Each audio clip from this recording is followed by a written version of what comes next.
Hi, my name's Phil. I like to talk about politics, and in this video, I'd like to offer my thoughts on what I think is an overlooked Brexit debate. So many people trying to focus others on the damage that Brexit is doing, which is really important.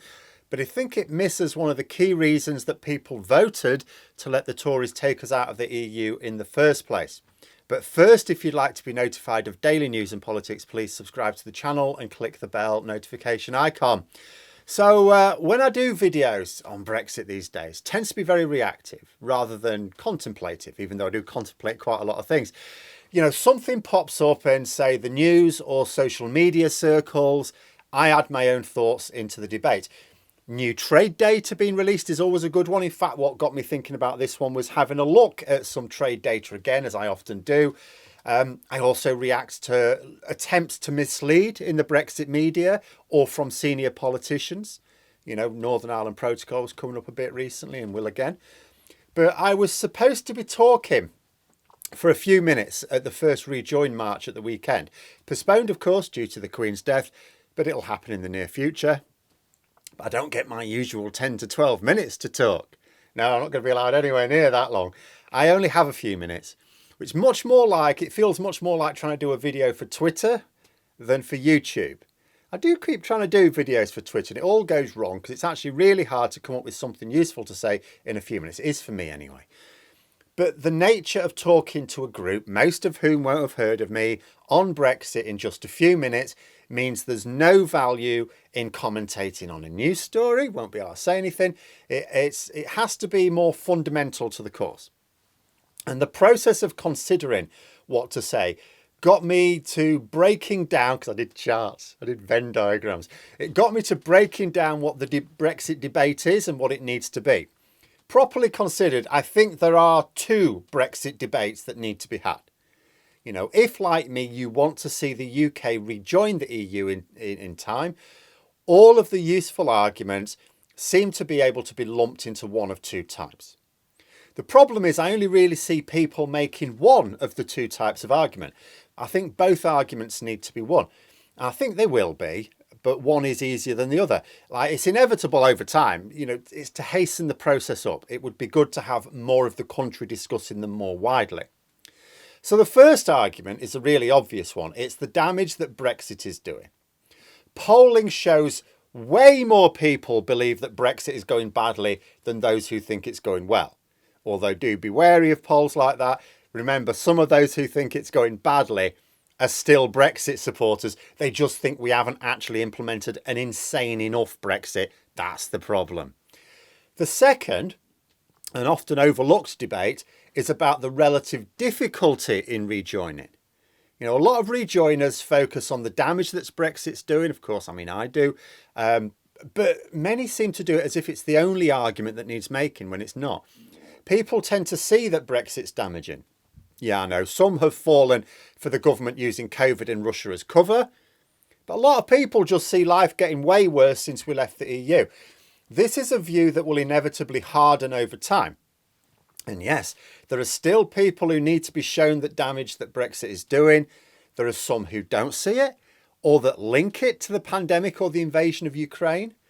You know, to highlight just how serious a problem this is, the Tory government are now persuading people that the energy crisis is down to Russia's full-scale invasion of Ukraine. They're linking the two. Russia carried out their action in February. Well, the energy crisis was in full swing before then. Energy bills shot up before then. Inflation was a serious worry before then. The cost of living crisis was newsworthy before then. It's like people forgot all this and just accept the government's revised history, even though it's not really that long ago to remember. But this is the problem. People don't focus a lot on the news. They sort of read the news or watch the news and it all merges into their head. If you ask the average person on the street, so when did Russia launch their full-scale invasion of Ukraine? Which month was it? Most won't actually remember. They won't know because they sort of read about it, but they didn't really focus on it. You know, and I'm not saying the Ukraine conflict hasn't made the crises way worse. Of course they have. You can't downplay it. But to think it's the entire root cause when all of these problems predated it in the not very distant past is maddening. And revisionism is a big problem in the Brexit debate as well. And it takes advantage of the same problems. People sort of become aware of news, but they don't focus on it. So they don't get dates fixed in the head, or they don't get facts fixed in the head. So the media will keep contradicting themselves as necessary to mislead their readers. I mean, how often do you see on social media someone linking two different front pages of the Daily Mail or the Daily Express or something like that that are completely contradictory? Completely contradictory. They do it all the time. But the readers don't cotton on because there's months between these front pages, or maybe years. You know, the readers aren't committing the crap they read to memory or critically evaluating the messages in the articles. So pointing out the damage of Brexit is important, has to carry on, but this argument will be won. The importance of talking to people about the damage Brexit is doing is more useful in hastening the process rather than winning it. This argument's going to be won. Basically, time is on the side of rejoiners. Apart from anything else, we know there was a huge disparity in ages when it came to attitudes to the EU. Those who voted leave were mostly elderly. Those who voted remain were mostly younger. The change in population as people age and those older voters die off is inevitably moving towards a population that, do you know what, isn't falling for the fear of EU membership and is much more interested in the benefits. Benefits that they're now missing out on. Rejoining's inevitable. It would just be nicer to do it in 10 years rather than 20. But there's another debate to be had. And this one is not so inevitable. Say not so inevitable. Something's either inevitable or it isn't. It's not inevitable. It links in directly with how Boris Johnson won his majority. Now, I've talked about this before. I've talked about it a few times and I will again because I think it's really important. I just don't see it being pointed out regularly enough elsewhere. Boris Johnson could not possibly take us out of the EU with a hard Brexit. When he became Prime Minister, it wasn't possible. Parliament wasn't in favour. The people weren't in favour. Then opposition parties, in a spectacular self-interested act of stupidity, gave the Tories the chance to change the parliamentary arithmetic. But that wasn't enough in itself. That didn't hand Boris Johnson the chance to take us out of the EU. The huge majority that Johnson won can give the impression that he absolutely bossed the election. But this isn't true. He only won 300,000 more votes than Theresa May did in 2017 when she lost the party's majority. He ran on the slogan of "Get Brexit Done." Now, I've said before, this wasn't a rallying cry just to Brexit supporters. It wasn't there to appeal just to the Brexit supporters. It was there to appeal to those, to Remainers, to those who didn't want to leave the EU. There were a significant number of people who did not want to leave the EU, but still voted Conservative. And not because they didn't care enough about this issue, they specifically voted Conservative for Brexit. Which doesn't make sense, but it does. It's because they'd been conditioned to think that Brexit was endless. We were stuck on a road that could only lead out the EU. There was no option to remain. There was no way of stopping it. So it was just a question of when we left. You know, that if we didn't leave, we kept kicking the can down the road. These endless arguments, which had already raged, bear in mind, for 4.5 years at this point, they would drag on forevermore. The people that slogan appealed to were those who didn't want to leave. If you asked them in another referendum, they would vote to remain. But they didn't want the issue preventing the government from focusing on the important job of governing. They were looking at, I mean, the collapse in what was happening in the country was down to the Tories as well, but they didn't see that. They'd voted for the Tories. They saw the problems with healthcare weren't being addressed. The problems with policing, law and order weren't being addressed. Education wasn't being addressed. All these problems that weren't being addressed, that things were just getting worse. And Boris Johnson said to them, yeah, that's because we're distracted by Brexit. Why don't we get Brexit done? Then we can focus on the important things. I've got an oven-ready deal. Labour don't. That's what he told the electorate. Vote for us. That's it. The negotiations are done. No more arguments, no more pain. Just put your tick in our box and Brexit goes away.